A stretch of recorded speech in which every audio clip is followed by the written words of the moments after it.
mamária, HER2, o tratamento neoadjuvante, na abordagem neoadjuvante da doença HER2. A aula foi supervisionada pelo Dr. Cristiano. Então, vamos lá. Quando a gente pensa a respeito do câncer de mama, no início, todos os cânceres de mama eles eram tratados de maneira semelhante. A gente tinha os tipos histológicos e todos os cânceres eram tratados de acordo com o tipo histológico. Só que aí a gente via que alguns evoluíam de forma desfavorável e outros de forma favorável. E acabou-se criando uma classificação, que é a classificação molecular, de forma que eles pudessem dividir a doença de forma a fazer tratamentos mais direcionados. O receptor HER2, ele é um receptor, deixa eu ver aqui se eu consigo, aqui. O receptor de HER2, ele é um receptor que existe nas células normais, mas que em células com câncer, né, em algumas células com câncer, cerca de 20%, ele está superexpressado. São 4 tipos de receptores de HER. O HER2 diferencia dos outros porque os outros possuem um ligante específico. E através desses receptores, eles fazem algumas ligações e eles emitem sinais para que a célula faça certas atividades, como proliferação, sobrevivência e invasão. Aqui tem um videozinho a respeito do HER2. Deixa eu colocar aqui para vocês. Então, está aqui. O que diferencia os vários tipos de HER é a presença do ligante, que o HER2 não tem o ligante.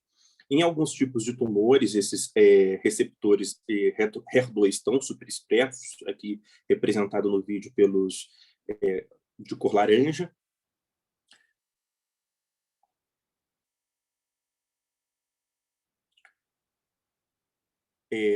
Esses receptores, eles estão presentes em alguns tipos de câncer, como a gente falou, e os tratamentos direcionados ao bloqueio desse receptor, eles funcionam tanto no lugar do tumor como no sítio metastático.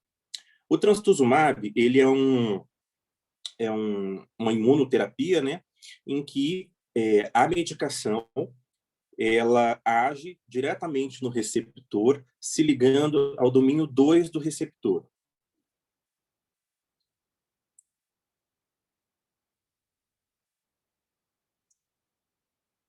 Então, aqui na imagem, o receptor ligando. Deixa eu ver aqui se a gente passa um pouquinho. O pertuzumab, ele também é um anticorpo monoclonal e ele vai se ligar ao receptor HER, só que em um domínio diferente, no domínio 4. E por se ligar no domínio 4, que é o lugar onde o HER usa para se dimerizar, ele impede que o receptor HER2 ele se dimerize com outro receptor. Então, eles agem de forma no mesmo receptor, só que de forma diferente. Então, aqui, ó, o pertuzumab impedindo a dimerização, e aí não ocorre o sinal ali para dentro. A diferença para o TDM1 é que o TDM1 é o pertuzumab associado a essa droga que é um antimicrotúbulo, ou seja, ele age na divisão celular, impedindo a divisão celular. Quando a gente administra essas drogas, elas vão nesses tumores com grande quantidade de receptor HER, ele se liga no receptor e ele acaba sendo englobado pela célula e fagocitado ali no interior da célula. Quando o receptor ele é fagocitado, ele libera essa droga, né, que é o antimicrotúbulo, e aí ela vai agir impedindo a divisão celular.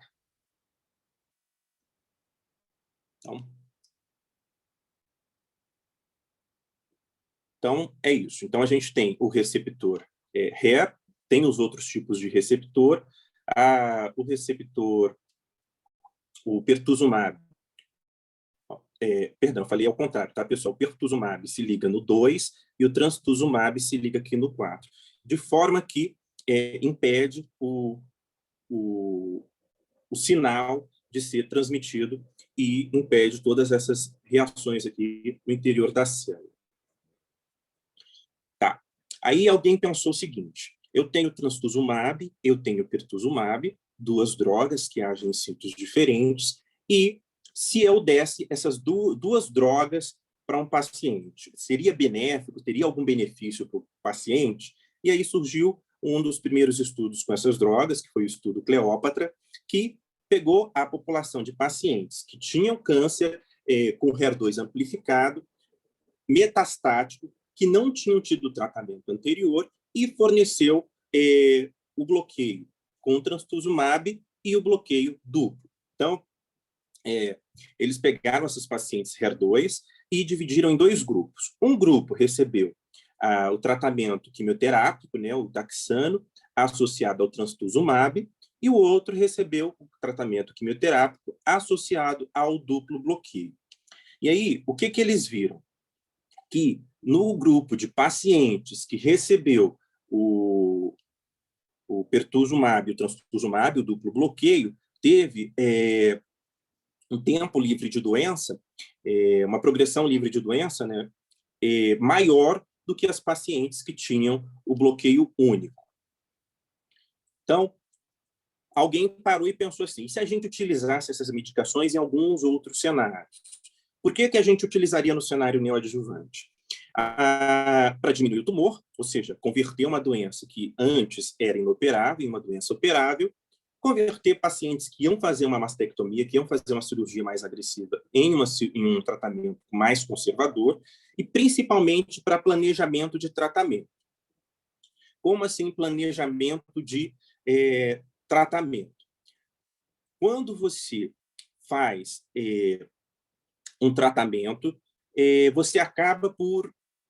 A maior parte desses estudos, eles buscam o tempo livre de doença. E aí,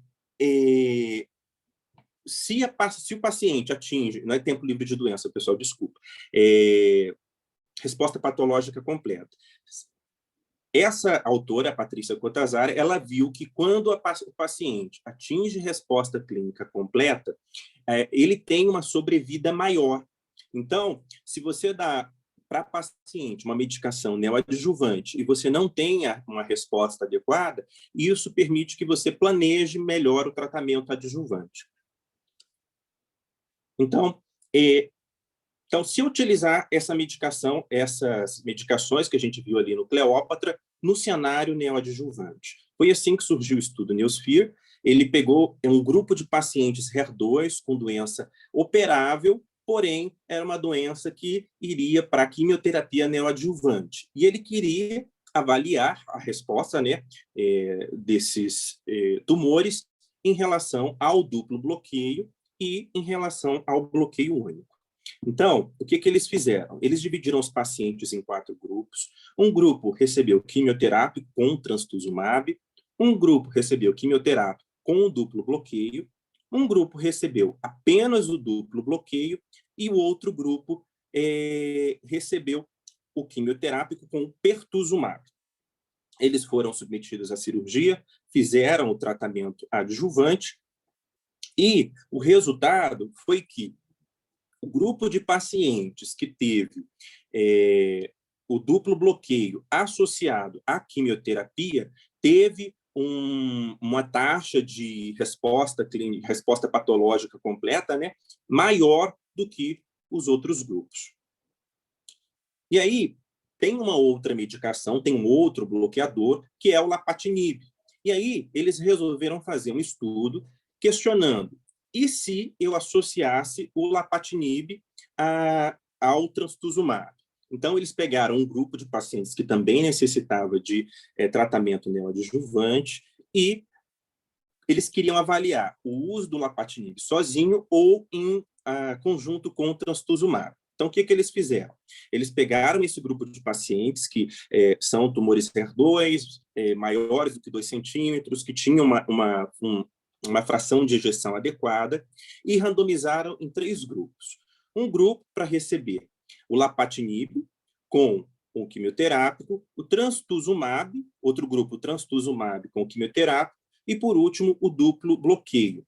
Fizeram cirurgia, deram a quimioterapia ali por 3 semanas e depois seguiram o tratamento por 34 semanas, com lapatinib sozinho, com trastuzumab sozinho e com duplo bloqueio. E aí, o que eles viram?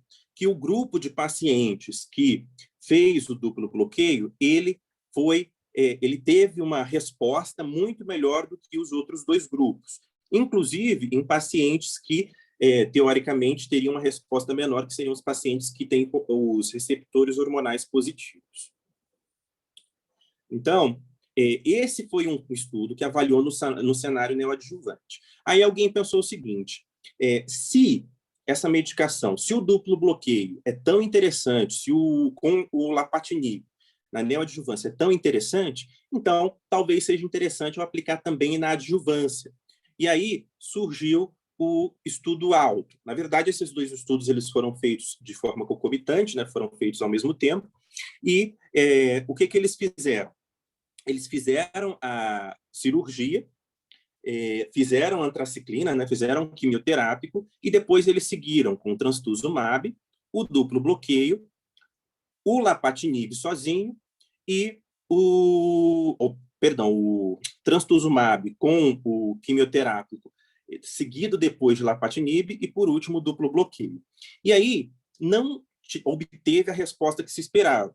Então, não teve benefício estatisticamente significante entre o duplo bloqueio e o bloqueio único, né, no cenário adjuvante, e esse estudo, o estudo ALTO, acabou não tendo a resposta que a gente esperava, tendo em vista o resultado do estudo NEO-ALTO. Então, e aí, pessoal, conforme se desenvolviam essas drogas, vários questionamentos foram surgindo. Por exemplo, eu posso usar o duplo bloqueio com antraciclina? Ou seja, é seguro do ponto de vista de cardiotoxicidade utilizar o bloqueio duplo associado a uma antraciclina? E aí, eles pegaram um grupo de pacientes com necessidade de fazer com indicação de tratamento neoadjuvante e dividiram esses pacientes em 3 grupos. Um grupo recebeu o FEC, que é fluoracil, eu não vou saber agora, doutor Cristiano. Fluoracil, epirubicina e ciclofosfamida. Isso. Mas o mais importante é saber que tem antraciclina, porque a epirubicina aqui é uma antraciclina. Ok. Então, um regime contendo antraciclina associado a um taxano e associado ao duplo bloqueio. Aqui, um grupo contendo o FEC, que é antraciclina, né, que tem antraciclina, seguido do taxano e do duplo bloqueio depois, e, por fim, o taxano, o duplo bloqueio e a carboplatina. Todos esses grupos, eles receberam o tratamento cirúrgico depois e, por fim, o trastuzumab até completar 1 ano de tratamento. E aí, passei aqui. E aí, o que eles viram? Que tinha uma baixa taxa de toxicidade cardíaca, tanto durante o período neoadjuvante quanto o período adjuvante. A taxa de incidência de insuficiência cardíaca sintomática, ela era condizente com os outros tratamentos. E, além disso, apesar de não ser o endpoint primário do estudo, a taxa de resposta patológica completa, associando o duplo bloqueio, o taxano e outro agente, como, por exemplo, a antraciclina e a carboplatina, foi maior do que os tratamentos propostos anteriormente. Então, esse foi o estudo TRIFINA. Tá. E o TDM1 neoadjuvante? Será que valeria a pena utilizar o TDM1 neoadjuvante? E isso foi o que o estudo Christine tentou responder. Eles pegaram pacientes também com necessidade de tratamento neoadjuvante e eles queriam avaliar a taxa de resposta patológica completa entre pacientes que fizeram TCHP versus TDM1 mais P. O TCHP é docetaxel, carboplatina e trastuzumab, e aí associado ao pertuzumab. E o TDM1 que a gente viu seria o trastuzumab associado ao DM1, né, que seria aquele antimicrotúbulo, e ele com pertuzumab. Então, eles fizeram esses 2 grupos de pacientes, fizeram a cirurgia e seguiram com o tratamento adjuvante, o primeiro grupo com o duplo bloqueio com trastuzumab e pertuzumab, e o outro grupo com TDM1 e pertuzumab. E aí, o que eles viram? Peraí, deixa eu voltar aqui. Eles dividiram aqui em grupos, né, conforme a presença de receptores hormonais, e eles viram que os pacientes que receberam o TCH com o pertuzumab, em todos os cenários, ele teve uma maior taxa de resposta patológica completa, ou seja, não houve benefício na adição do TDM1 neoadjuvante. Então, aqui é o tempo livre de doença nesse estudo, tá? Então, no grupo que fez o TCH com o pertuzumab, o tempo livre de doença, né, o tempo livre de sobrevivência, ele foi maior do que no grupo que utilizou o TDM1 neoadjuvante.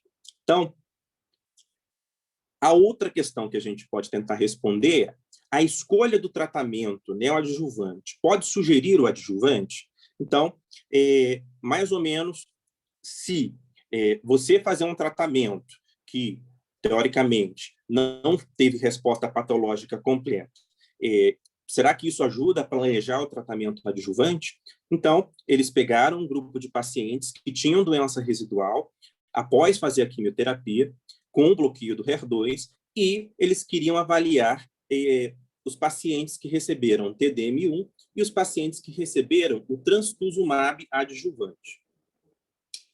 Então, esse é o estudo Catherine. Ele pegou esse grupo de pacientes que tinham doença invasiva, podia ser tanto na mama quanto na axila, uma doença residual, e randomizaram para receber o trastuzumab e o TDM1. E o objetivo, né, o endpoint primário, seria o tempo livre, o tempo de sobrevida, né, o tempo livre de doença. Então, nos dois grupos, deixa eu pegar aqui a canetinha, aqui está o TDM1, o resultado. Se você observar, para todos as categorias aqui que eles queriam apresentar, o TDM1 obteve melhores resultados nesse cenário do que o trastuzumab. Então, validando a eficácia do TDM1 nesses pacientes que já tinham recebido o bloqueio anteriormente na neoadjuvância. Então, só para finalizar aqui, a gente tem um paciente com doença HER2 positiva. Isso aqui é um fluxograma de um paciente com HER2. Se ele tiver indicação de terapia neoadjuvante, você vai fazer o duplo bloqueio. Se ele tiver resposta patológica completa, você pode fazer o trastuzumab, ou se ele era com axila positiva antes, você vai seguir com esse esquema. No caso do paciente que não teve resposta patológica completa com o duplo bloqueio neoadjuvante, você vai seguir com o TDM1 adjuvante. Acho que é isso. Espera aí que eu vou voltar aqui. E doutor Daniel estava para entrar e eu não vi. Doutor? Vini, só volta ali no último slide, por Espera favor. aí. Volto. Espera aí que eu vou compartilhar novamente. Cadê tela?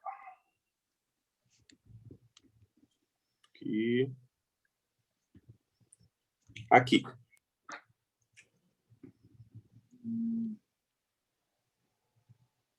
Tá vendo?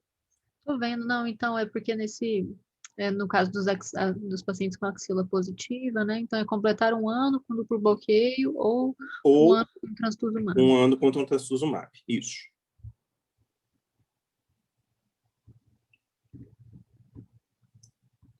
Doutor Cris? Alguém quer começar? Quer que eu comece? Tira a tela do... Espera aí, doutor. Suspender aqui, né? Para a gente poder conversar junto. Pronto. Acho que foi. Prontinho. Posso abrir os serviços? Vai lá. Pode, doutor. Parabéns, Vinícius. Foi muito boa a revisão. Não deve ter sido fácil, porque eu realmente mandei uma enxurrada de artigos para o Vinícius. E enxurrada acho que é a palavra mais, mais leve que eu posso dar. E em doença HER2 a gente tem uma série de estudos que às vezes são inclusive discrepantes e divergentes. Às vezes você lê um estudo igual o Cristina, que é um estudo negativo, e às vezes você vai ter paciente que a gente vai discutir fazer TDM1 na neoadjuvância. Então, é um cenário realmente difícil, às vezes, de você ter um consenso. Acho que a frase que fica muito clara é que não existe, por mais que a gente desenhe guidelines e guidelines de tratamento, a gente vai ver que na prática a gente vai ter uma série de casos que vão fugir desses guidelines. E entender o racional, acho que facilita, porque é mais fácil para depois você individualizar cada caso. Partindo para a apresentação, achei fundamental a questão da discussão da questão do PCR, da resposta patológica completa. Todos esses estudos de neoadjuvância, eles têm como endpoint primário resposta patológica completa. Isso é fundamental que seja entendido, porque você vai ver, nenhum desses estudos tem ganho de sobrevida global. O único estudo de neoadjuvância que tem ganho de sobrevida global foi o estudo que aprovou o Herceptin, porque a sobrevida da paciente HER2 sem trastuzumab é tão ruim que você incluiu o trastuzumab, você teve ganho de 30% de sobrevida global, não importa o cenário, se foi neoadjuvante, adjuvante ou metastático. Então, o único estudo de neoadjuvância que tem ganho de sobrevida global foi o estudo NOAA, que foi o estudo pivotal, que levou à aprovação. Depois, todos esses, todos que você mostrou, NeoAlto, Christine, Trifina, Neosfir, nenhum deles tem ganho de sobrevida global. Isso não invalida a estratégia, porque não é o motivo pelo qual o estudo foi desenhado. Para você ter um dado de sobrevida global, você tem que ter um N muito mais robusto e você tem que ter uma população desenhada para isso, o que não é o caso. Todos os estudos de neoadjuvância, eles aceitam como endpoint primário resposta patológica completa. Por quê? Por conta dos dados dessa meta-análise da Patrícia Cortazar, e também a gente teve uns dados de outras meta-análises, a mais recente foi em San Antônio de 2018, que reforça esse dado. A paciente que adquire resposta patológica completa, essa paciente tem um desfecho muito melhor. Você tem uma redução aí de 70%, 80% no risco de recorrência e de morte dessas pacientes, comparado com as pacientes que tiveram doença residual. E isso é importância porque hoje em tumores que têm uma chance de atingir resposta patológica completa tão grande, a gente tem indicado neoadjuvância mesmo no cenário de doença operável upfront. Por isso que quando você vê lá aquela questão do PCR, que isso correlaciona, a chance de atingir PCR, ela é muito maior no tumor HER2 positivo do que em qualquer outro. Nos estudos da Patrícia Cortazar é 50% de resposta patológica completa. Nos estudos mais atuais, esses números são ainda maiores, porque era na época que muito desses estudos não incluíam nem imunistoquímica, quando a Patrícia Cortazar fez a meta-análise.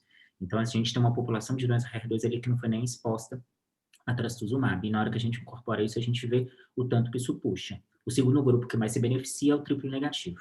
Então, por isso que são duas doenças que a gente discute neoadjuvância sempre que essa paciente tem um tumor acima de 2 centímetros ou axila positiva. E isso é importante entender que é essa população do estudo, que é para quem a gente, de maneira geral, ipsilíteres, a gente vai indicar neoadjuvância. T2 para cima, acima de 2 centímetros, ou doença linfonodal positiva. Bom, PCR, ele é um endpoint ele não é um endpoint substitutivo. Por quê? Quando eu falo que o PCR se correlaciona com sobrevida, significa que a paciente que teve PCR, ela vai viver mais. Só que eu tenho, num estudo que comparou duplo bloqueio versus bloqueio simples, mesmo no braço só do trastuzumab com quimio, pacientes atingindo PCR. No próprio estudo Neosfir, que são 4 braços de tratamento, um dos braços a paciente fez trastuzumab e pertuzumab sem nenhuma quimioterapia, depois ela faz a cirurgia e depois ela complementa a quimioterapia. Nesse braço que as pacientes fizeram só trastuzumab e Hercept, 17% das pacientes atingiram a resposta patológica completa. Então, por isso que a resposta patológica ela não é um endpoint substitutivo. Eu preciso ainda ter um estudo que avalie sobrevida global para realmente validar aquela estratégia. Porque a paciente ter PCR, eu sei que ela vai melhor, mas não necessariamente é a droga que eu estou incorporando no estudo que vai fazer essa diferença. E isso é importante a gente entender.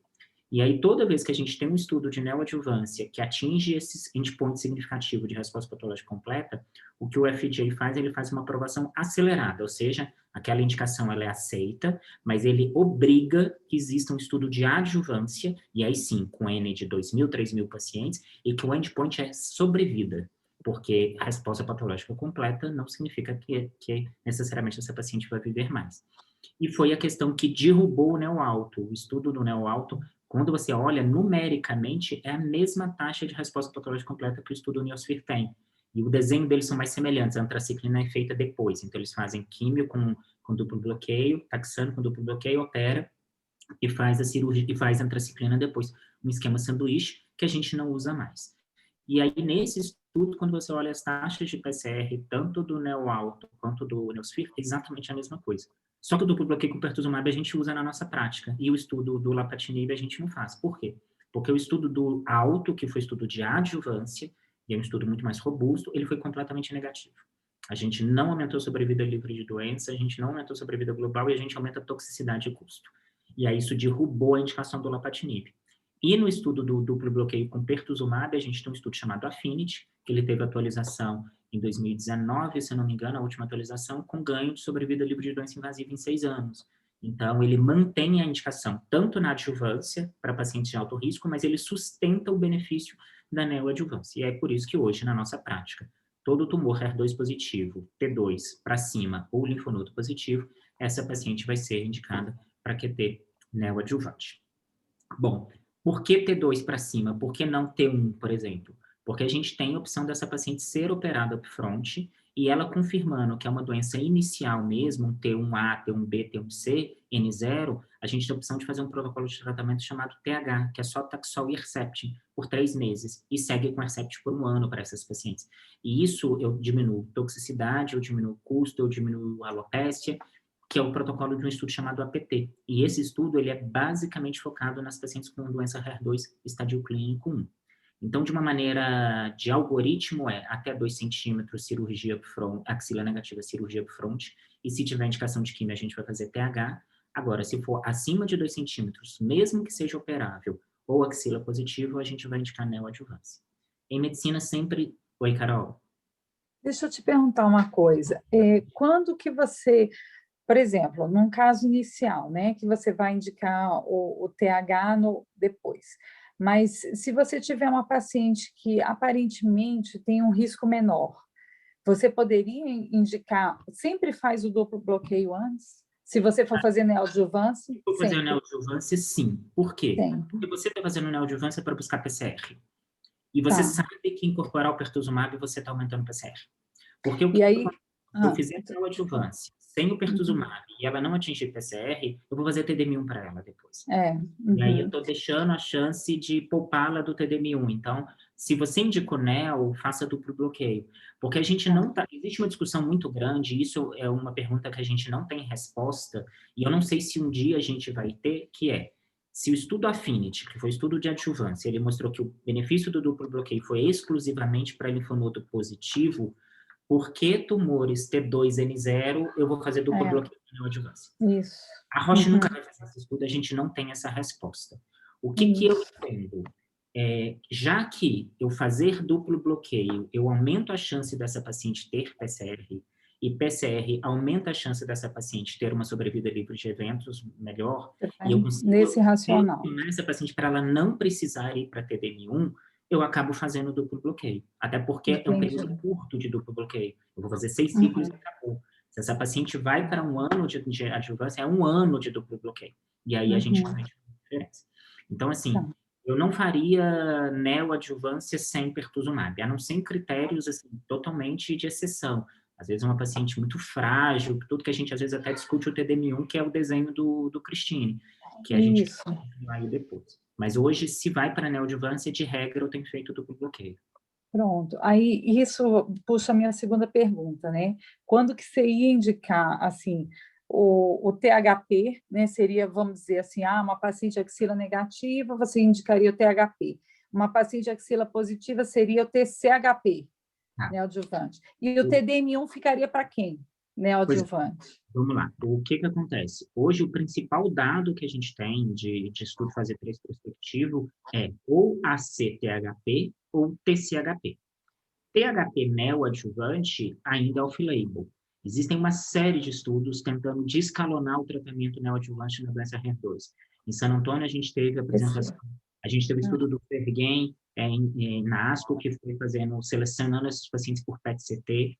A gente teve agora o Daphne em San Antônio, que os pacientes faziam THP, e se tinham doença residual, que aí eles faziam antraciclina para esses pacientes, ou platina ou carboplatina, e todos os dados muito animadores, tudo mostrando taxa de resposta quase que equivalente ao que a gente vê com duplo bloqueio e antraciclina ou platina. Só que a gente não tem um estudo robusto que nos dê essa segurança. Então, esse estudo DAFF, inclusive apresentado na semana, era um estudo para avaliar a feasibility, ou seja, o quanto que os pacientes iam aderir a um tratamento de escalonamento. Porque, por incrível que pareça, na neoadjuvância, a maioria dos pacientes querem escalonar tratamento. Nenhuma paciente se sente segura de descalonar, porque ela entende que ali é a chance dela de cura. Então, existe um estudo que foi desenhado para isso, está em andamento, que é um estudo chamado CompassHER. É um estudo brilhante que ele vai responder isso para a gente. É um estudo fase 3, e ele faz, inclusive, isso. Ele faz THT na neoadjuvância. Se a paciente tem resposta completa, ela não vai para quimio, ela segue só com duplo bloqueio. E se ela não atinge resposta patológica completa, ela vai para TDM1 com ou sem tucatinib, porque o estudo do Catherine mostra que o TDM1 diminuiu a recidiva do comparado com os pacientes que fizeram o RCEP, mas não teve diferença em metacerebral. A incidência de metacerebral foi idêntica nos dois, ou seja, o TDM1 não protegeu essa paciente de metacerebral. E a gente sabe que existe uma população que recai só em cérebro. E o tucatinib, ele parece ter um efeito protetor no cérebro. A gente viu nos dados do Climb, porque é uma droga extremamente ativa para a doença cerebral. Então, ele, inclusive, tem um subbraço nesse CompassHER que essa paciente faz o tucatinib associado ao TDM1 para ver se isso vai ter um efeito protetor para essas pacientes. Mas esse estudo a gente só deve ter uns resultados daqui uns 2, 3 anos, provavelmente. Mas para mim é muito claro que esse é o caminho. É muito claro. Todos os estudos de neoadjuvância, você sempre vai ver uma população que não fez quase nada de tratamento e ela atinge resposta patológica. Ou seja, é muito claro que essa paciente não precisava ter recebido antraciclina, ciclofosfamida, carboplatina, tudo isso. A grande questão é, a gente tem uma carência enorme de biomarcadores. A gente não sabe para quem a gente pode descalonar tratamento com segurança. Hoje, nossos marcadores de indicação são anatomopatológicos, é o T e o N da paciente, basicamente. Tá? E da mesma forma, da mesma que a gente está descalonando, existem algumas situações, como o Guzatti fala uma frase muito, muito inteligente, que cinza é a cor da oncologia, que é a área cinzenta. Porque você também tem aquelas pacientes que são T1C, que teoricamente iriam para a cirurgia por fronte, mas é uma paciente super jovem, uma menina de 30 e poucos anos, HER2 puro, RH negativo, grau 3, com tumor de 1,8. Você não necessariamente, só porque abaixo de 2 o ponto de corte é esse, acabou, opera por fronte e está definido. Se você olha no estudo Catherine, o que é da doença residual, entraram pacientes T1CN0 nesse estudo.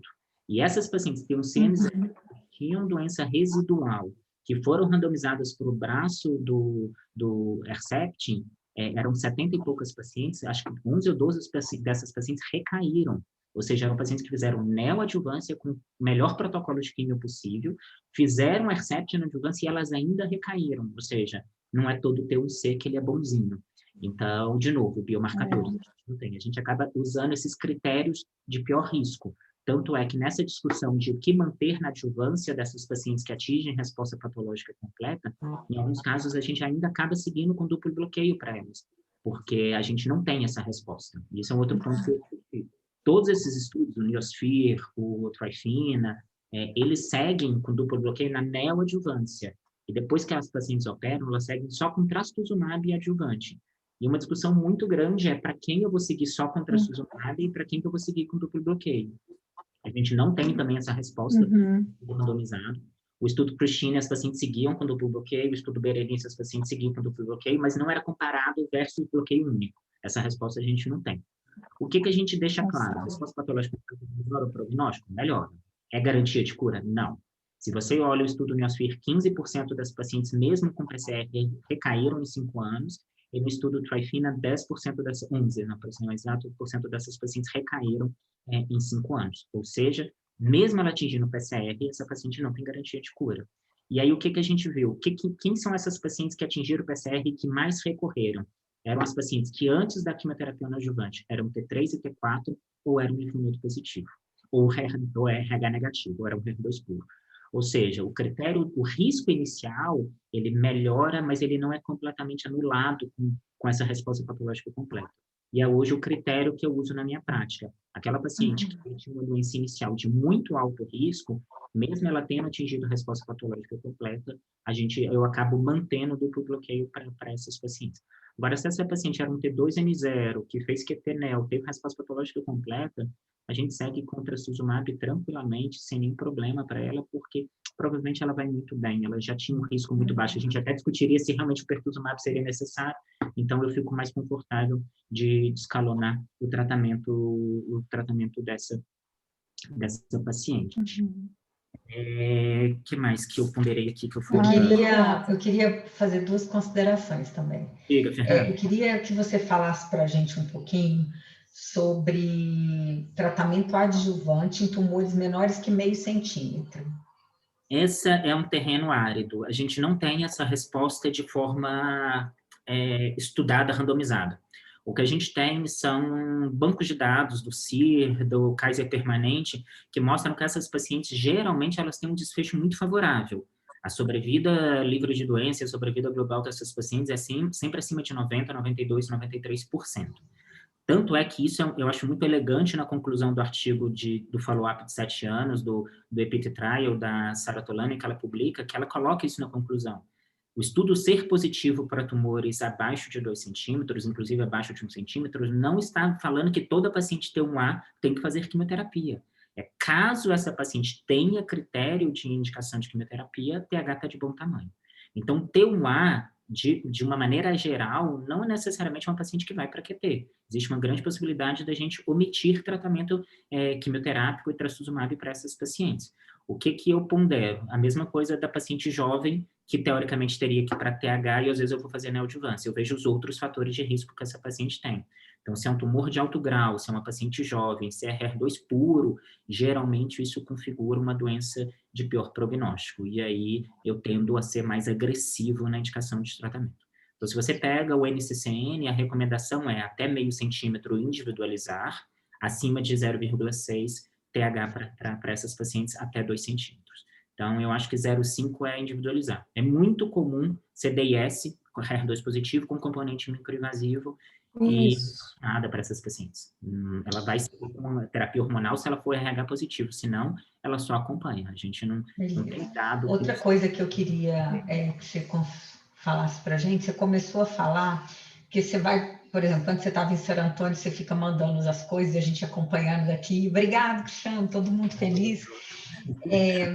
Teve apresentação desse negócio do descalonamento da retirada da adriamicina, ok? Duplo bloqueio com taxano, neoadjuvante sem adria. O que foi apresentado lá? Você falou que não são estudos robustos. Foi o quê? Não, mas aí o que eu estou falando é de porque esse estudo do Trenchu, ele não fez antraciclina, mas ele fez a carboplatina. Então, as pacientes faziam TCHP ao invés de fazer ACTHP.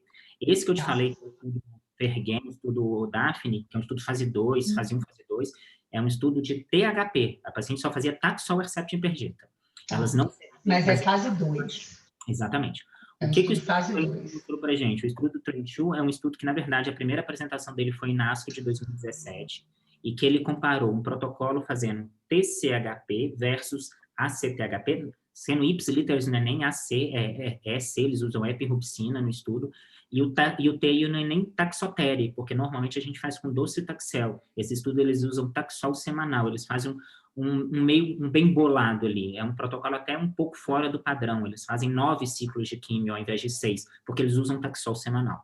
E nesse estudo, quando comparou resposta patológica completa, que a apresentação foi em 2017, ela foi exatamente a mesma, foi 65%, 66% para os 2 braços. Só que a gente não tinha desfecho clínico, que é o que a gente sempre quer, beleza, mas no final eu vou ter mais paciente curado ou não com ou sem antraciclina. E aí, agora eu não lembro se foi ASCO ou San Antônio desse ano, a gente teve os dados acho que foi ASCO, do sobrevida livre de eventos. E a gente viu que não fez diferença nenhuma, tanto nos pacientes que fizeram antraciclina quanto não fizeram. E isso eles avaliaram de acordo com a população por intenção de tratamento e também de acordo com o número de linfonodos comprometidos. Então mesmo... é uma tendência, né, Cristiano, na doença HER2 de se tirar a adriamicina, né? Focar, não é agora, não é para agora, mas é uma tendência, né, pelo que se vislumbra. Antraciclina no HER2 e platina no triplo negativo virou religião. As pessoas são devotas de um grupo ou devotas de outro. O que eu vejo? Bom senso. Eu vejo alguns colegas ainda falando que para pacientes com alto volume de doença, paciente de muito alto risco, não ter coragem de omitir antraciclina. Concordo, eu faço TCHP de regra, mas assim, porque é um protocolo mais rápido, a paciente tem menor risco de toxicidade a longo prazo da adriamicina. Então, você já está omitindo a adriamicina. Você está fazendo cisplatina. Já, eu faço TCHP, tá. Eu faço com TCHP. TCHP. Tá. Qual que é a crítica do estudo Train-2? Que quando você olha os pacientes N2 e N3, era um N muito pequeno de pacientes, eram 70 pacientes, 50 pacientes, era um N muito pequeno. Então, eles alegam que o estudo não tem robustez para avaliar esse subgrupo de doença de muito alto risco. O que eu falo é o seguinte, qual a paciente que com certeza eu faço antraciclina? Acho que a melhor discussão é essa. É a paciente gestante, porque eu empurro o Herceptin e o Perjeta para depois, porque eu não vou poder fazer a terapia de HER na gestação. Então, eu faço AC durante a gravidez, não faço nem dose densa, porque o que eu quero é que essa quimio termine mais próximo do parto, para eu não ter que desmembrar o Herceptin e o Perjeta. E para aquela paciente que vem HER2 duas cruzes, que eu dependo do FISH e às vezes é uma doença de muito alto risco. Às vezes é inflamatório, uma paciente N2, N3, e que às vezes até pegar o bloco, até mandar, então isso às vezes toma um tempo. Então, às vezes nessa paciente eu já começo com AC e depois eu mudo aí eu acrescento o THP na segunda fase do tratamento, porque eu tenho como confirmar isso, eu tenho tempo hábil, né? Eu vou ter 2 meses de QT aí para essa paciente até ter esse ficha em mãos para poder definir se ela precisa receber realmente terapia anti-HER2. Então, são as duas. Mas então você começa com HP e depois é que você faz o TC? Não, eu começo com AC, Não, eu estou falando não quando no habitual, não nessas duas exceções. TCHP é tudo junto. Ah, é tudo junto. É tudo num dia só. É tudo num dia só. Entendi. A paciente faz um ciclo a cada 21 dias por 6 doses. Então, aí acabou. Aí você só desmembra quando você realmente precisa fazer só químio. Entendi. E aí você vai para a adriamicina. Mas, no geral, são 6 ciclos de TCHP, tudo junto. Exatamente. Porque se fosse AC-THP, seria 4 ciclos de AC e 12 ciclos de THP. Então, o tempo de infusão, de duração de tratamento, é um pouco maior. A gente sai aí de 4 meses para 5 para 6 meses, a depender se você vai fazer dose densa ou não, tá? Como diz o Buzaide, né, Cristiano? O Train-2 passou um trace por cima da antraciclina. O Buzaide é o devoto da não antraciclina. Eu gosto muito de fazer assim. É muito mais... Não pode esquecer da mielotoxicidade, né, da antraciclina, né, Cristiano? Tem uma mielotoxicidade alta, tem uma difusão alta. A cardiotoxicidade. Se você for pensar, a toxicidade aguda do TCHP ela é pior do que a do ACTHP. O paciente do TCHP, ele mia com C, assim, é o paciente que você tem que saber que ela vai te ligar de manhã, tarde, de noite, faz muita diarreia, faz, assim, uma astenia pesada, faz mielotoxicidade, porque você usa platina e taxano. Então, eu sempre uso o Neulachim para essas pacientes. Platina é muito mielotóxica, né? Muito mielotóxico, exatamente. Então, assim, dá neuropatia, dá alteração de unha, é pesado, não é fácil. Mas, em contrapartida, você diminui o risco da cardiotoxicidade. Cardiovascular. E da mielotoxicidade, exatamente. Então, o efeito colateral agudo, ele é pior com TCHP, mas sequela tardia, ele é bem menor quando a gente compara com AC-THP. Então, eu costumo fazer TCHP. Geralmente, eu faço uma decisão compartilhada com o paciente, eu explico que são equivalentes, mas as próprias pacientes, a grandíssima maioria, prefere fazer TCHP para acabar mais rápido, para ficar livre. Quando você fala da cardiotoxicidade, por mais que você fale que a frequência não é alta, mas quando acontece é irreversível, elas têm muito receio de antraciclina. E a maioria já deu Google, e a maioria quer saber se você vai fazer o remédio vermelho ou não. Aí quando você fala que ela tem a opção de não fazer vermelho, ela não quer nem saber. Esse vermelho é um terror. Não, mas você vai ter diarreia, doutor, não tem problema, mas não tenha vermelho. Eu falei, tá bom. Ai, Jesus. E, Carol, só para voltar na sua pergunta, que eu não respondi, do TDM1. Para quem a gente faz TDM1 neoadjuvante? Na verdade, isso a gente... bula off-label. O estudo que foi desenhado para responder isso, Christine, que foi o estudo negativo, que ele comparou TCHP versus TDM1 mais pertuzumab. E esse estudo, o endpoint era a taxa de resposta patológica completa, ela foi de 55% no braço do TCHP e 44% no braço do TDM1 com pertuzumab. 44% com TD1 hipertrofizumab é maravilhoso, porque quando você vai ver estudos, ele fala assim, paciente protocolo sem químio, porque eles nem consideram TD1 quimioterapia. Então, assim, é muito bom essa taxa de resposta. Porém, o estudo globalmente ele é negativo. E a gente teve na ASCO do ano passado uma atualização desses dados em relação à sobrevida livre de eventos. E a gente viu que no braço que fez TD1 mais pertuzumab, eu tive mais progressão de doença antes da cirurgia. Ou seja, eu tive mais uma refratariedade primária a essas pacientes que fizeram TD1 pertuzumab. Mas depois que essas pacientes foram operadas, ou seja, aquelas pacientes que não tiveram progressão imediata a TD1 e pertuzumab, a taxa de sobrevida foi exatamente a mesma. E aí gerou a pulga atrás da orelha. Por que eu tive mais resistência primária, mas depois eu não tive essa diferença? E aí eles foram estudar. Na mesma ASCO de 2019, a gente teve a apresentação daquele estudo do Otto, que ele fala sobre a heterogeneidade tumoral. E que ele faz. Pegaram 100 e poucas pacientes, todas fizeram TDM1 com pertuzumab. Essa paciente foi biopsiada em 2 sítios diferentes da lesão. E aí eles viram que aquelas pacientes que fizeram TDM1 com pertuzumab e que o tumor era heterogêneo, ele teve 0% de resposta patológica completa. E quando a paciente tinha um tumor que não era heterogêneo, a taxa de resposta patológica completa foi de 55%. O que é heterogeneidade tumoral? O HER, ele torna-se menos responsivo à terapia anti-HER. E se a gente for entender, o TDM1, ele só vai funcionar naquele vídeo que o Vinícius colocou, que depois eu quero, inclusive, Vinícius. Ele liga no HER para depois internalizar para ali liberar a quimioterapia. Se eu não consigo fazer essa ligação de maneira adequada, eu não jogo a quimioterapia para dentro da célula. E se eu não jogo a quimioterapia para dentro da célula, eu não tenho efeito. Não vai funcionar. 0% de resposta patológica. E quando a gente volta para o estudo Christine, existiu um imbalanço nessa população. Eles avaliaram os dados de heterogeneidade.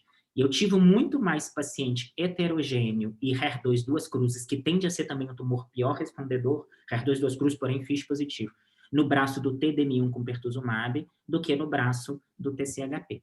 Então, isso mostra que a paciente ela teve mais progressão primária porque eu tinha mais paciente realmente heterogêneo, que tem uma primo-resistência à medicação. Eu tenho paciente heterogêneo no braço do TCHP? Tenho, mas a quimio funciona independente da via do HER. Então, o HP pode até não estar funcionando da maneira adequada, mas o taxane e a carboplatina vai estar. Então, quando você tira essa população heterogênea, os resultados são muito semelhantes. Tanto é que, quando você olha, a taxa de resposta patológica completa do Christine para TCHP foi 55%. Quando você olha nesse estudo do Otto, o TDM1 com pertuzumab no braço no braço homogêneo, vamos falar assim, foi 55%. Óbvio, a gente compara estudo com estudo, mas os números são muito iguais. Então, isso fala que provavelmente o TDM1 com pertuzumab é uma excelente opção, sim. A grande questão é, a gente teria que ter a certeza se essa paciente tem heterogeneidade tumoral ou não. Tanto é que no começo da pandemia, naquela discussão muito grande de tentar descalonar tratamento, diminuir tratamento mielotóxico, o Dana Faber, ele emitiu, porque esse estudo é até do Otto, do lado do Dana, ele emitiu aqueles guidelines de institucional. E eles recomendaram o TDM1 com pertuzumab como terapia padrão na pandemia para doença HER2 positivo homogênea. Então, eles exigiam que fosse avaliado essa questão de homogeneidade. A gente está autorizado a fazer isso? Não, porque a gente não tem patologista treinado para isso, as coisas não são tão simples assim. Então, mas em critério de exceção, quando você tem uma paciente muito fragilizada, eu faço o TDM1 com ou sem pertuzumab com o maior prazer do mundo. Porque a gente tem outros estudos positivos. Na própria ASCO de 2019, a gente tem um estudo chamado FEREXA, acho que é isso, calma aí, Pergen, daqui a pouco eu lembro o nome do estudo. Com um estudo sueco, que comparou TDM1, sem e a taxa de resposta Fênix, é alguma coisa assim, é uma pimenta, eu lembro da logo do estudo. E a taxa de resposta patológica completa, ela foi exatamente a mesma de quimioterapia com duplo bloqueio. Então, da mesma maneira que você tem estudo negativo, você tem estudo positivo. Mas é prática? Não é prática. Isso vai ser em critérios muito, muito selecionados. Então, assim, a paciente, ela é um pouquinho mais frágil, mas ela ainda dá para fazer químio, talvez THP seja uma opção off-label. E se a paciente é muito frágil, TDM1 é outra opção. THP e TDM1, qual que é melhor? A gente não tem essa resposta. Se você for pegar o dado do Mariânica da doença metastática, é basicamente muito parecido. A questão é que o THP você diminui o erro pela questão da heterogeneidade, porque o taxano vai fazer seu efeito independente disso. E o TDM1, no estudo Christine, o TDM1, ele para funcionar, eu tenho que ter certeza que o tumor ele não é heterogêneo. E só para finalizar, do catering, que é da questão da discussão da doença residual, mudou a nossa conduta, é o padrão ouro hoje, você fazer TD1001 para os pacientes que têm doença residual. O Vinícius mostrou muito bem, independente do volume residual, mesmo que seja célula tumoral isolada, é doença invasiva, essa paciente tem indicação de fazer TD1001. E é aquilo que eu falei, mesmo essas pacientes que entraram no estudo, que eram tumores bem iniciais e que tinham doença residual, elas se beneficiaram do TD1001. Um dado bem interessante, que às vezes dá muita discussão em caso clínico, mesmo os pacientes que negativaram o HER2 após quetenel. Não é padrão a gente pedir imunistoquímica após quetenel, porque a gente sabe que isso pode dar falso negativo, mas eles fizeram essa análise das pacientes que fizeram, que eram HER2 positiva, antes de entrar para o estudo do catering, era obrigatório ser HER2 positivo, as pacientes faziam quetenel, tinham doença residual. Aí eles repetiram a imunistoquímica nesse tumor residual, e aí eram em torno de 70 e poucas pacientes vinham com HER2 negativo, mas eles seguiam para TD1001 ou Hercept, e as pacientes que fizeram TD1001, nenhuma dessas pacientes recorreram. Então, mostrando que, mesmo que o HER2 negative após quetenel, a gente vai manter a via do HER bloqueada, porque a gente tem dado mostrando que isso que é efetivo para essas pacientes. Mas a gente não tem indicação de rotina, eu não peço imunistoquímica de rotina para a não ser que essa paciente tenha uma evolução extremamente atípica, porque você faz protocolo de químio aí com duplo bloqueio que a taxa de resposta é de 80%. Aí você faz, a paciente progride em vigência daquele remédio, você fala, tem uma coisa estranha, tem uma coisa muito estranha, e ela tem por obrigação responder. E 80% de resposta patológica completa. Aí ainda não está entrando resposta parcial. Isso passa de 90%. Então, se você fazer TCHP para uma paciente HER2 positiva, ela tem quase que por obrigação responder. Se não responder, tem alguma coisa errada. E aí eu acho que vale a pena revisar esse AP, rebiopsiar, porque aí pode ser um erro. Eu tive agora, recentemente, uma paciente que chegou para mim assim, a paciente veio, HER2 3 cruzes, triplo, HER2 3 cruzes, RH negativo, veio, eu comecei a fazer TCHP para ela, fiz um ciclo, tumor diminuiu isso aqui. Fez quase nada. Eu falei, olha, vamos pedir uma revisão? Por via das dúvidas, às vezes a gente caiu aquele nos 10% que não responde tão bem. E a revisão veio um triplo negativo. Aí eu revisei de novo, mandei para terceiro lugar para fazer a prova dos 9, e veio um triplo negativo. Então, assim, aí eu parei o HP, completei o TC, e ela fez o ACTC, só que invertido. Aí a gente acabou readequando aí, mas foi. Imagina, se eu não tivesse feito isso, essa paciente faria TCHP, ia ter doença residual. A gente ia fazer imunistoquímica, vir negativo, aí a gente ia pensar, não, é o estudo catering, veio negativo, ela ia não tinha nenhuma para ela, e daqui a pouco essa paciente estava cheia de metástase. Então, a patologia Deixa eu te perguntar uma coisa, num caso desse, por exemplo, você faria aquelas plataformas genéticas do tumor para avaliar a biologia tumoral, molecular? Antes de entrar aqui, eu estava assistindo a aula do Alessandro, ele estava dando uma aula agora de biópsia líquida pela SBM, assim, fenomenal. Cada vez mais, Carol, a gente vai usar isso. O grande problema é que a gente ainda tem pouca validação dessas ferramentas para mudar a nossa prática clínica. Mas talvez para essas pacientes que você tem uma dúvida muito grande do comportamento, o FIFT para ela cairia muito bem, porque você conseguiria realmente ver o subtipo intrínseco desse tumor, sabe? Isso pode nos ajudar, de uma certa forma, a tomar alguma conduta. Mas a gente já vai saber de antemão que é uma conduta off-label, porque todos os estudos que a gente tem, eles foram utilizados padrão de imunistoquímica. A gente tem raríssimos estudos que utilizam a assinatura molecular, um PAN50, para definir o tratamento adjuvante ou neoadjuvante de qualquer paciente. Mas nos casos que tem evolução muito atípica e que a imunistoquímica, eu tendo a repetir primeiro a imunistoquímica, porque é o mais factível de erro. Se ela confirmou o mesmo achado e não está respondendo, aí eu acho que vale a pena você pedir um foundation, porque aí você tem 2 cenários, você tem que pedir um painel molecular para ver se a biologia do tumoral é aquela mesmo, e num cenário de doença avançada, às vezes o foundation entra aí para te dar padrões de mutações somáticas e, dependendo também, germinativa, para você buscar mais um alvo para ela, porque ela já está te dando indícios de que ela vai ser, por exemplo, um tumor quimio-resistente. Às vezes você pega paciente que... Isso é muito comum em triplo negativo. Você faz químio, o tumor vai crescer em vigência da químio. Aí você troca químio, ele vai crescendo em vigência da químio. Aí você fala, gente, é quimio-resistente, não adianta eu ficar insistindo. Aí vem um PDL1 negativo, você não tem mais nada para fazer, aí o foundation, ele te ajuda muito, e o painel germinativo, porque hoje ser BRCA mutado, ser PALB mutado, BRCA somático mutado, hoje já tem dado que mostra que inibidores da PARP funcionam muito bem para essas pacientes. E aí passa a ser um alvo terapêutico. O difícil é acesso, tanto ao exame quanto à droga, porque as indicações são off-label. Não está em bula, mas você consegue, dependendo do pagador e tudo, você consegue ter acesso à medicação. Beleza, obrigada. Nada. Muito bom. Eu creio que nas pacientes que são HER2 positivas e receptores hormonais positivas, tem o ADAPT-HER, né, que falava a respeito da resposta patológica com TDM1. E com ou sem hormonioterapia. Desse estudo, cara, que eu não me lembro muito bem, eu queria... Exatamente isso. O que eles fizeram? Eles pegaram pacientes com doença... os estudos ADAPT são estudos alemães. Os estudos alemães são sempre uma bagunça. Você olha os diapacitos, é sempre braços de protocolo completamente off-label. O braço deles é off-label. Real world. Não, é muito confuso, assim. É aquele estudo que ele é positivo ou negativo, mas não muda em nada a sua prática, porque fala assim, tá, mas eu não faço doxopeg neoadjuvante, sabe? Aquelas coisas bem viagem. O ADAPT-HER, eles pegaram... Porque tem 2 ADAPT-HER. Tem o ADAPT-HER RH positivo e o ADAPT-HER RH negativo.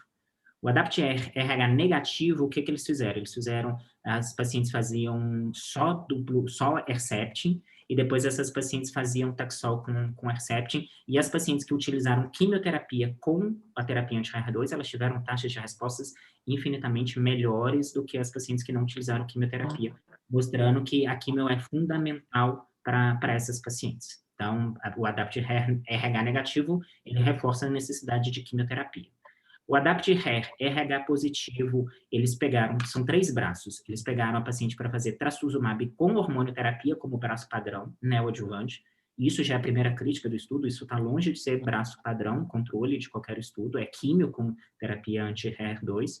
Aí o braço controle era TDM1, e o outro braço teste, perdão, era TDM1, e o outro braço teste era TDM1 com hormonioterapia, perdão. E aí eles avaliaram a taxa de resposta patológica completa, e no estudo, no braço do TDM1, essa taxa de resposta foi de 41%. Então, mostrando que TDM1 funciona. E quando você olha o estudo Cristina, o braço do TDM1 com pertuzumab foi 44%, os números se repetem. Então, e inclusive foi o estudo ADAPT-HER que foi o estopim para que o Cristina fosse feito, para poder avaliar essa estratégia, só que nesse meio tempo o pertuzumab saiu, eles acabaram incorporando. Algumas pessoas advogam de fazer TDM1 na neoadjuvância para essas pacientes mais frágeis, algumas indicam o pertuzumab, outras não indicam, até porque nesse estudo do ADAPT-HER era só o TDM1, e a taxa de resposta é muito próxima para essa paciente.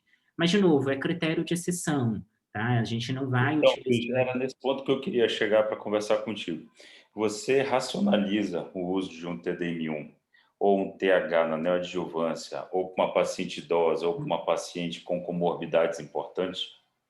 Sim, sem sombra de dúvida. Sem sombra de dúvida. Eu já fiz TDM1 neoadjuvante para paciente muito frágil, entendeu? Porque é uma paciente... Porque, cara, ela tem 44% de chance de ter resposta patológica completa. É alto, né? É um percentual alto. Né? Não, na verdade, para mim, o ideal seria fazer todo mundo TDM1 com ou sem pertuzumab, e aquelas pacientes que tinham doença residual, aí elas iam fazer antraciclina, taxano, platina e o RAIA4, porque você seleciona essas pacientes, é fazer um Caterina às avessas, entendeu? Porque se você consegue resposta patológica completa em 40 e tantos % das pacientes só com TDM1, então, assim, eu vou ofertar quimio só em 60% dos casos, então seria muito melhor fazer isso, entendeu? Fazer TDM1 para as pacientes, e aquelas que têm doença residual, aí sim, ofertar o restante da quimio. Mas a gente não tem um estudo que nos responda isso.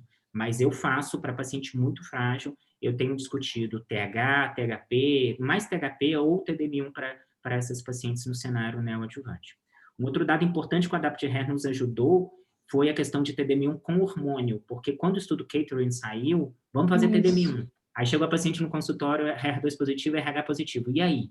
Eu faço o TDM1, espero acabar para depois fazer o hormônio, eu faço tudo junto, porque a gente aprendeu no beabá da oncologia que quimio e hormônio jamais.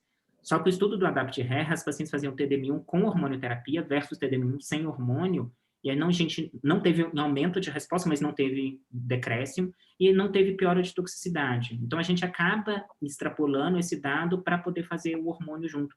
porque no desenho do Caterina, eles não dão essa resposta para a gente, eles não falam quando esse hormônio entrou. Outro dia eu estava com o Max Mann, eu perguntei isso para ele, porque o Max é um dos autores do estudo do Catering, e ele falou que poderia ser utilizado realmente junto com o TDM1. Isso não era tão engessado, mas que a grande maioria dos pacientes, quando iam para TDM1 e tinham um receptor hormonal positivo, elas acabavam fazendo junto. Mas eu usei muito tempo o Adapt-Her para poder justificar esse racional, até ter essa resposta de um dos autores do estudo, porque o desenho não mostrava para a gente, entendeu? Doutor, eu fiquei com uma dúvida. Essas pacientes que fazem o uso do TDM1 neoadjuvante, porque elas estão frágeis, o tratamento adjuvante, ele segue com TDM1? Pois é, a gente não tem essa resposta. Teoricamente, sim. Teoricamente, sim. Se você pega o dado do estudo Christine, lá no seu slide, as pacientes que fizeram TDM1 com pertuzumab, elas seguiam com TDM1 e pertuzumab na adjuvância por um ano, entendeu? Então, pelo desenho do estudo, sim. Mas não vejo, de forma alguma, um erro seguir para essas pacientes só com Herceptin depois. Não tem nenhum racional. O racional biológico de seguir só com a terapia anti-HER funciona muito bem. Mas o estudo que a gente tem hoje que nos responda isso é o Christine, as pacientes faziam TDM1 com pertuzumab no segmento. Mas, de novo, gente, isso é exceção da exceção da exceção, entendeu? É em critérios bem atípicos mesmo, tá? A minha paciente que eu fiz para a Christine, eu fiz TDM1 para ela, e depois eu segui com Herceptin adjuvante para a paciente. Eu não fiz o TDM1, não porque a fonte pagadora não quis liberar. Aí eu segui com Herceptin por um ano. Porque a gente não pode reduzir o tempo de Herceptin para essas pacientes ainda. Beleza. Só mais uns comentários. Primeiro, o Daniel deve estar se perguntando, onde é que eu entro para queimar isso daí? Tipo de letrinha, gente. Onde é que eu entro para queimar esse negócio antes da cirurgia? Cara, a segunda coisa, Vinícius, parabéns pela aula. Bem bacana. Eu acho que esse era o objetivo que a gente queria atingir, né? É bem bacana quando a gente faz a revisão desses artigos. É legal que você pontuou cada um e para a gente entender, né, o racional, aquilo que a gente vê lá no ambulatório, né, diariamente, né, sobre a gente discutir sobre cirurgia upfront, sobre quimioterapia, né, adjuvante, sobre a adjuvância, né, principalmente nesses tumores HER2, que é um mundo à parte, né, por causa dessas drogas que modificaram. Existe um divisor de águas, né, nos tumores HER2 positivos, antes de 2005 e pós 2005, né, Cris? Antes de 2005, o HER2 era tratado de uma forma, tinha um outro prognóstico. A partir de 2005, quando o trastuzumab foi aceito, né, foi aprovado, e modificou completamente o curso natural da doença, o prognóstico da doença. Então, não tem como a gente parar e tentar racionalizar tumor HER2, independente de tamanho, axila. Então, a gente sempre tem que parar, repensar, para racionalizar, discutir multidisciplinarmente. Então, a ideia era essa, tá, Vini? Era a gente entender por quê. Né? Não só a gente falar, não, tumor maior que 2 centímetros, menor que 2 centímetros, mas por quê? Né? O que nos traz dado para isso, para a gente racionalizar? Você viu que os estudos, eles são amparados nisso, né? Foram os estudos feitos com uma doença mais avançada, né? São tumores maiores. Então, por isso que a gente utiliza esse cutoff de 2 centímetros, né? Por outro lado, os estudos que mostram que o benefício com o descalonamento da quimioterapia na adjuvância, como o APT Trial, que a gente racionaliza em tumores menores de 2 centímetros e axila negativa para a gente pensar em cirurgia upfront, né? Mas nem tudo é uma receita de bolo. Sempre vão ter aqueles casos que a gente vai discutir se faz isso ou aquilo, mas quando você tem uma doença HER2 positiva na mão, sempre pensar por que não quimioterapia neoadjuvante, para depois você racionalizar em uma cirurgia upfront, né? A gente tem uma série de ganhos, né? A gente tem tratamento conservador da mama, uma maior chance de tratamento conservador da mama, uma maior chance de tratamento conservador da axila, uma maior chance da gente tentar separar essas pacientes com um prognóstico melhor, né? Aquelas pacientes que têm a taxa de resposta patológica completa, né? A gente sabe que vai diferente. E, por outro lado, aquela paciente que não respondeu, tentar resgatar com a quimioterapia, né? Na adjuvância, essas pacientes. Então, isso daí é fundamental, né? Hoje em dia, você tratar um tumor HER2 é inadequadamente complicado, né? Então, acho que esse era o objetivo, né, da aula. Acho que você sedimentou bem. E, inclusive, eu achei que os vídeos fossem uma doação aí generosa do plano, mas eu fiquei sabendo que não, ele está te pedindo os vídeos agora, né? Então, isso é sensacional, hein, cara? Você está com moral aí, Cristiano. Aluno superando o mestre. Não, e o parabéns é dobrado, porque ele ouviu meus áudios, gente. Eu não mando áudio, eu mando podcasts, né? Então, eu já mandava toda pipoca. Eu quase não gosto desse assunto. Aí ele me manda, o que você acha? Eu falei, não, calma aí, senta que eu vou mandar. Aí, gente, para mandar um oi, tudo bem, eu demoro 1 minuto. Então, as pessoas sofrem com meus áudios. Eu estou tentando melhorar. Bacana. Ficou sensacional, viu? Parabéns. Espero que você tenha sedimentado tudo aí bacana. Mauro, tô achando que vocês estão bem de residente, hein? A galera tá fera, hein?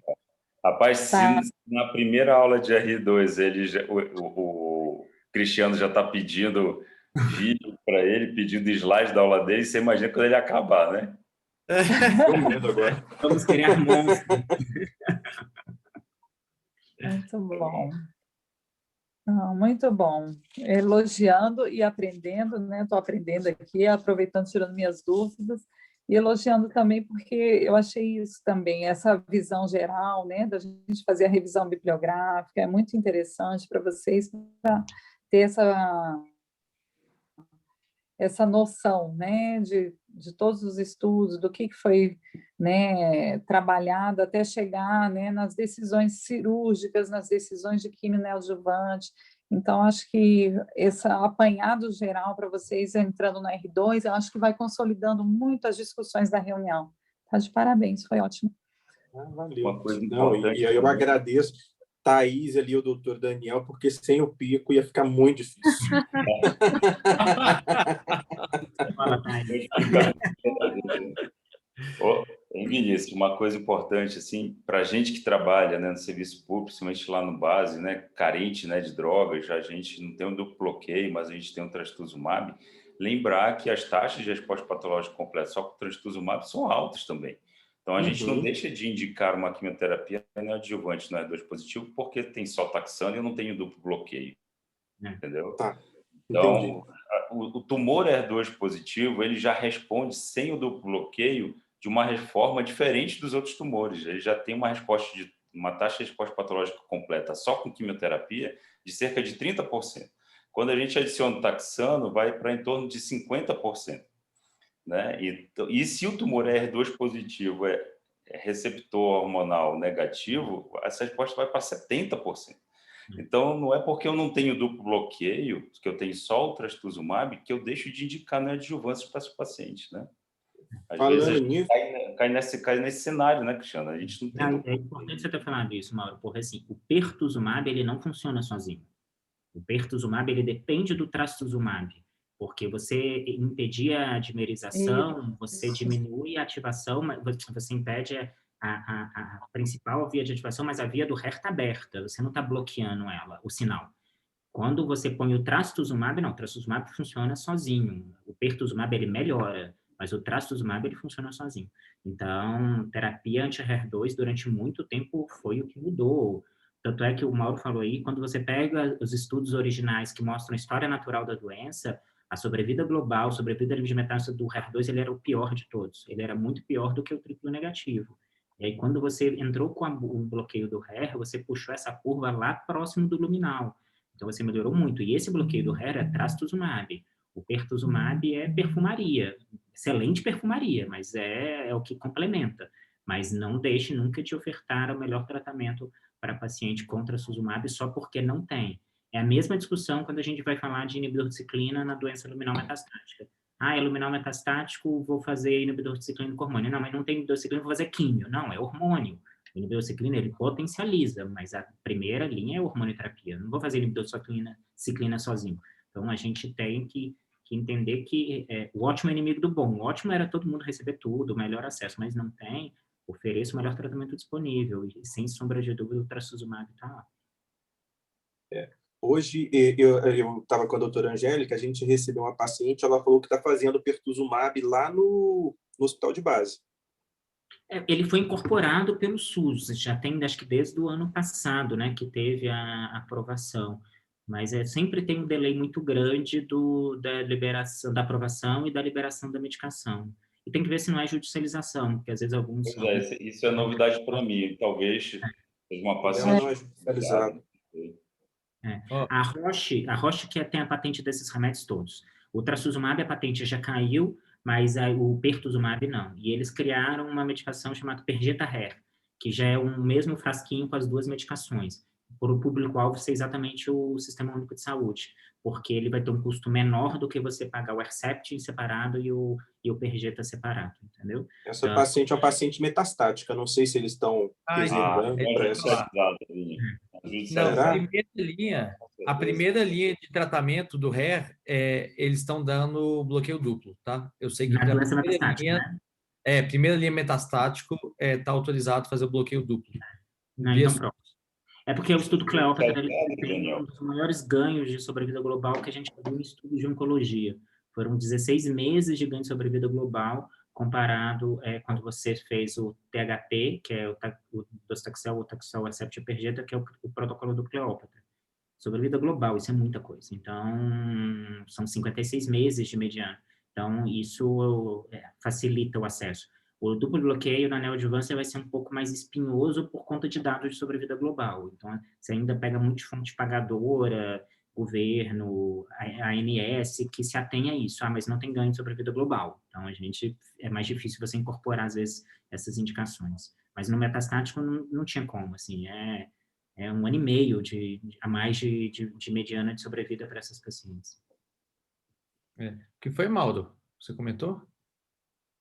Não, nesse caso, nesse cenário de doença metastática, você falou que está liberando o bloqueio, precisa ser judicializado ou não? Não, todo mundo. Bom saber, não sabia não. Já estava. Não, e assim, foi o ano passado, né, Fernanda? A Fernanda vai saber me falar isso, que conseguiu incluir para estádio 2, né? Porque antes só estava para estádio clínico 3 na adjuvância, não era? A gente conseguiu incluir para estádio 2. Exatamente, foi em 2019, eu lembro. Foi um rolo, né? Relativamente recente. Discutir a coisa para estádio clínico 2, que está respaldadíssimo pelos estudos. Então, existe um hiato, infelizmente existe. Assim, a gente tem que sempre tentar melhorar o máximo possível, mas entender que existem as limitações do serviço, mas não é... Mas o grande problema que o Ministério estava pegando é exatamente nessa falta de comprovação de melhora de sobrevida, né? Esse povo do Ministério, eles só querem saber de sobrevida. De sobrevida, exatamente. Né? Então, se você não tiver, assim, evidente, a sobrevida está aqui, eles barram tudo. E muito pelo contrário, os estudos foram negativos. O estudo NEOSPHERE tem dado sobrevida global e não foi positivo, mas o estudo não foi desenhado para isso, por isso que ele não invalida o resultado.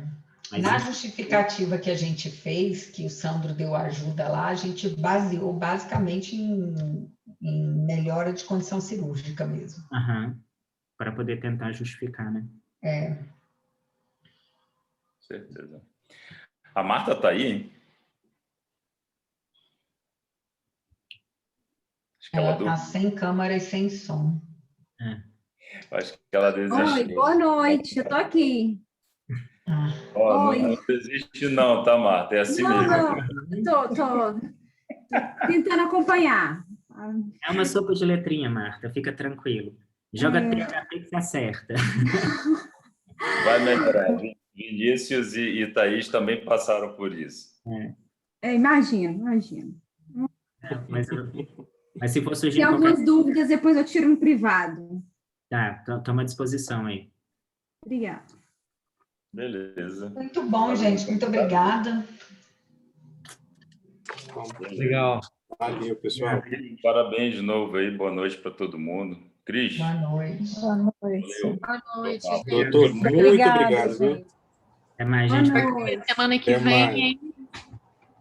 Valeu, Daniel. Próximo. Doutor Cristiano, semana que vem é NEO no triplo negativo, tá com certo? você? Eu vou. É, Tá, vou te mandar os artigos. então tá bom. Vou te mandar uma. Enxurrada. Dois. Prepare. Me manda o zap, Thaís, para eu ter seu Pode número. deixar, eu mando sim. Não manda, Thaís, não manda. Guarda a teste do Prepare. cronológico. Ah, gente, boa Obrigada, noite. gente. Até mais. Tchau, tchau. Até mais. Tchau, tchau.